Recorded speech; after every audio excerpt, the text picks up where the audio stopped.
3 Mercedes that should have been produced that never made it to production. There are some Mercedes prototypes out there that are extremely well known that never quite made it. And if you watched the end of this video, there's actually a 4th car that I'm going to throw into the mix that didn't get produced. But we're going to start it off with an introduction here that was never really, you know, something that you guys probably will remember a little bit about. In 1969, Mercedes came out with the C111, which was a fiberglass-bodied space frame Wankel engine sports car. And it wasn't the Wankel engine that got people. It was just the fact that this thing did not look like a Mercedes. It looked like a Bertoni design. It reminded you of a Lamborghini Urraco or something, or a, you know, or a, actually maybe an Islero. You know, it just had an appeal like you would never have seen in a Mercedes. Like, what the heck? Every time I see a C111, I go to myself, that would have been one of the most valuable Mercedes ever built. I mean, imagine if I had 5 or 6 of those cars in my shop. The best versions of the C111 would have easily been the 3.5-liter M116 version, which had a usable, respectable 200 horsepower, and the turbo diesel version. If they had just fitted it with a 5-speed gearbox and a more conventional looking body, who knows? Who knows what could have been? What an amazing, like, imagine a C111 TD. But the C111 didn't get produced, and this segues into the next car that didn't get produced.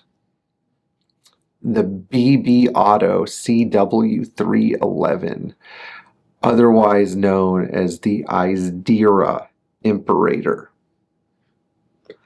This car was something else. When Schultz designed the CW311, and I've talked about this car before, he essentially took the idea of the C111 and expanded every aspect of it. He made it look futuristic. He used it.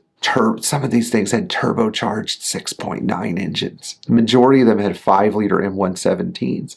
Some of them had, you know, when Isdera built a handful of these cars, you know, some of them had AMG quad cam engines. Who knew what you were going to get? Some of them had 6.3-liter M100 engines. I mean, what the heck? Every single juicy Mercedes V8 found their way into the handful of these things made. I mean, imagine if Mercedes had actually built these things.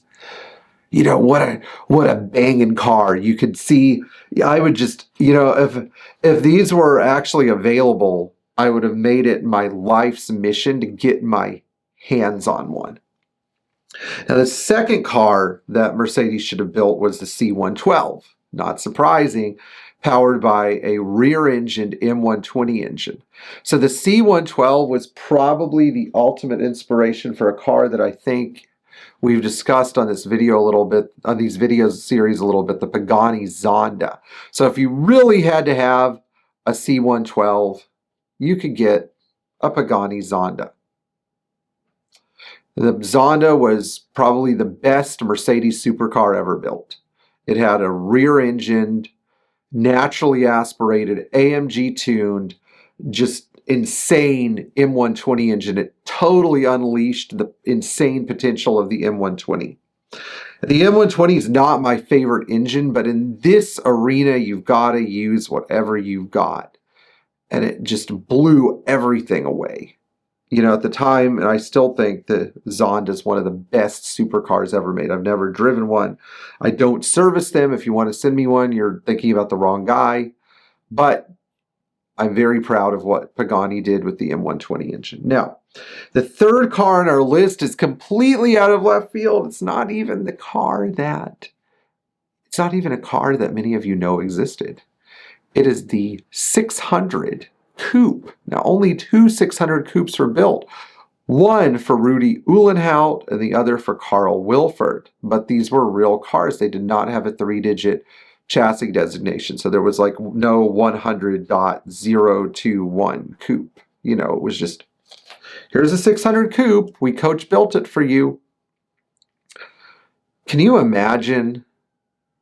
It's almost like it would have been probably the most insanely exclusive car in the world at the time. If you had a 600 coupe, or imagine even a 600 cabriolet with like a hydraulic top, or please no hydraulic top, but you know what I mean. Just a 600 coupe, a pillarless 600 coupe.